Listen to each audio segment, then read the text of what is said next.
What's going on, guys? Today I'm going to be sharing with you 3 awesome tools to get rid of all of those pesky tourists out of your travel photos. So, let's get into it.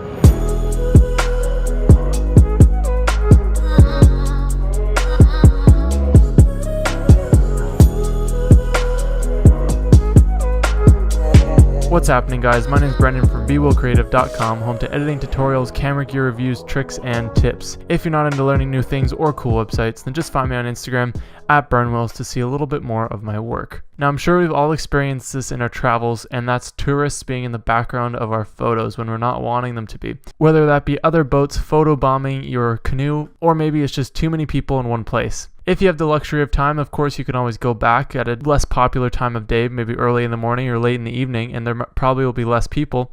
But sometimes you're sort of in a rush or you're stopping somewhere between destinations and you just snap a quick photo. So the tools that I'm going to be showing you guys today is how to get rid of all of these tourists really quickly and easily, even if you're just a beginner in Photoshop. So our 3 tourist erasing tools are going to be our spot healing brush, our patch tool, and our clone stamp tool. Now, all of these tools technically do the exact same thing, which is getting rid of something, or in this case, tourists, but they all sort of have a unique purpose for different scenarios, and I'm going to be going through all of them and the different scenarios that you might want to use each tool for in this tutorial. So without further ado, let's get straight into it. So the first one that I'm going to cover here with you guys is on this beach photo here. We're going to get rid of all of these tourists, including all the ones out on the cliffs here, and we're going to be doing most of it with our spot healing brush tool. So if you guys press J, or you can just go right up here and just click on spot healing brush tool right there. Now it pretty much just looks like a brush tool. So if you look up here, you might see a few different options, but in this case, we're just going to keep our mode to normal, and we're going to keep our type to content aware. So content aware, essentially a cool thing that Photoshop has is when we paint something in, it'll find a similar area and replace that spot with that similar area. So as we paint on a selection, Photoshop is replacing that selection with a similar area nearby. So in this case, it's finding a similar area of sand and replacing it inside of our selection that we're painting on. So this makes it super easy for us because all we have to do is just paint over our tourists. We can do it one by one, or we can do it in big bulk sections. But doing it one by one, you have a much better chance of making sure that it looks really nice right out of the gate first try. So now you can just keep going through and you can keep doing this, and it's no problem at all.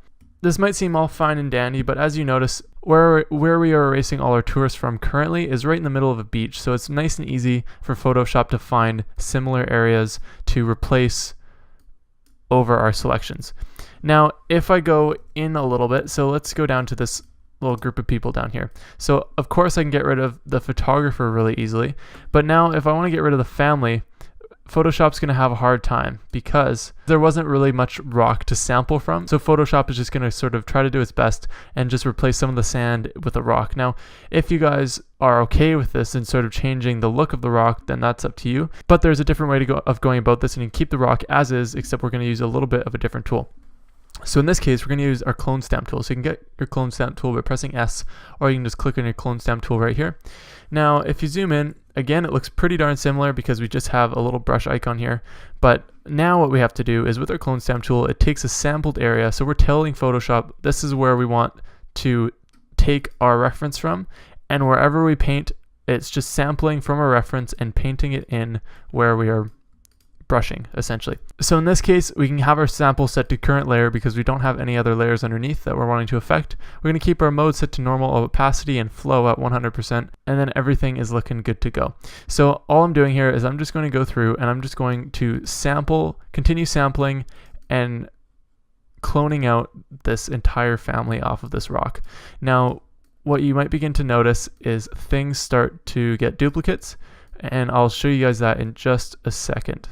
You're going to want to sample nice and close to the areas that you're cloning out, because then that way it'll have the most similar color and sort of texture that it would have if those people or things were not actually in that specific spot. So you want to make this try to make it look as real as possible, of course. So in this case, if you notice, there's this consistent pattern on the bottom of my rock, and also right here we have these 3 little lines, and it's just because since we've been sampling in really close quarters, it sort of keeps continuing to put the same piece over and over and over again. So what we can do to get rid of this is we can, now that we've got rid of our family, we can just go and we can sample in different areas, and now we can just try to work out the patterns and make it look a little bit more natural on the rock here. Cool, so now if I just zoom out, you can see our rock looks like it's completely intact, just as in the same shape as it was before, except now there are no people on it. So now we can continue to do the exact same thing over and over and over again until we get rid of all of our tourists just like this. Now, just by using my spot healing brush and my clone stamp tool, I've quickly gotten rid of all of these tourists in just under a couple minutes. Now let's go over to one more photo where I'm going to show you a different technique. So here's this beautiful lake with all these people canoeing on it, but let's just say these are our friends right here, and all of these people are not our friends, and we do not want them in our photo in any way, shape, or form. We only want this canoe right here. So now we could go back and we could do the exact same things that we just did with our last photo using our spot healing brush and our clone stamp tool, but if you notice, there are some weird patterns going on in the water. So of course there is the ripples, which are more at random, but then there are also the shades of different blues in the water. So we have the really light blues, we have the shadowy parts, and then there's also more turquoise blue, and then more dark blue down this way versus the turquoise here. So the tool that I like to use in a scenario like this is our patch tool. So if you go up to where our spot healing brush tool is and you just click and hold, you'll notice this little tool down here called the patch tool. Now it essentially looks like the lasso tool when you go to use it, but what you're going to do is we're going to make sure that we have source clicked, our patch set to normal, and our diffusion, which is sort of the amount that we're blending into the scene, or like our feather in a way, is just left at 5. So just to begin, you're going to go and draw a circle around the area that you're wanting to replace, and now Photoshop just makes a selection for you. So now what we do with our patch tool, we can click within our selection here, and now we can drag it elsewhere. So what we're doing is we're pretty much replacing that exact selection with something else in the image, and it's all up to you. So it's similar to a spot healing brush tool, except instead of Photoshop thinking for us, we're doing all of the work, but that way we have a little bit more control over what we're doing, and things will look super good. So now I'm just going to go over and I'm going to continue to do these other canoes here. I'm going to make sure to select a similar sort of patchy colored green, and I can just press Command D to deselect, and I'm going to go over here, get rid of these people. This technique is a little bit more time consuming, as Photoshop is not really doing much of the work for you, but that being said, you can guarantee that you're going to select exactly what you want. And so here's actually a good example where in this case our patch tool, you see that when I go to move it across, I'm trying to match up the horizons here, but once I let go, you see that it sort of darkens the area in a way that we're not wanting. So the patch tool in this scenario, the scenario of this canoe, it's not really working for us. So in this case, what I might want to do is I'm just going to undo everything. And now what I might want to try to do is I could either use my spot healing brush tool, or I could just use my clone stamp tool. In this case, I'm just going to quickly use my clone stamp tool.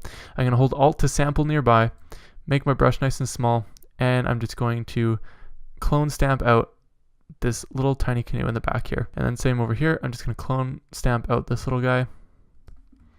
And then whatever this is, looks like a capsized canoe, I don't know. And then of course I'm going to go over all the way to the beach here, and we got a whole bunch of people around here.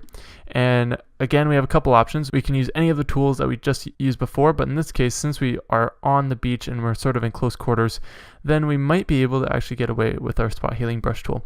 So let's try that one. I'm just selecting my spot healing brush tool, and I'll just make a quick selection around the area that I want to get rid of, and boom, just like that, they are gone, like they never existed, like they're never in our photo. All right, so now we just got rid of all of our tourists on our beach, we got rid of all of our canoes out on the water, and now it looks like we're in this pristine alpine environment, well, where no tourists are to ever be found. So these 3 tools are super awesome and super easy to use for anybody at any ability level in Photoshop, but they give you absolutely awesome results to get rid of any tourists in your images. If you guys enjoyed this tutorial, I would love if you hit that like button and maybe even consider subscribing. I make new Photoshop tutorials every single week. If you wanted to see more tutorials like this one, make sure to check out my channel, or you can visit my website at bewellcreative.com for tons of extra editing tutorials and awesome tech reviews. If you want to see a little bit more of my work, make sure to visit me on Instagram at burnwills. Otherwise, that's all I have for you guys for today, and I hope you learned how to get rid of all those annoying tourists in the backgrounds of your photos. Again, my name is Brendan from bewellcreative.com, and I hope to see you back here next week for another new Photoshop tutorial. See you then.